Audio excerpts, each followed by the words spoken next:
மகாகவி சிலம்ப தற்காப்பு கலைக்கூடம் கவிதா அவர்களை மேடைக்கு அழைக்கின்றோம்.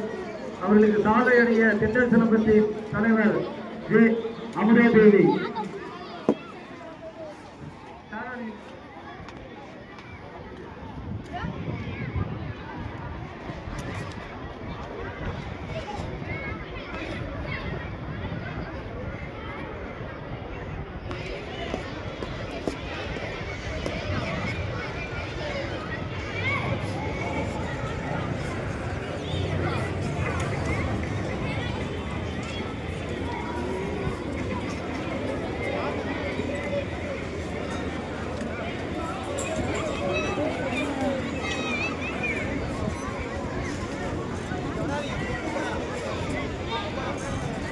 பிளாக் டைகர் டீமின் கலரி சிங்கங்கள் இதை வந்து கொண்டிருக்கின்றது.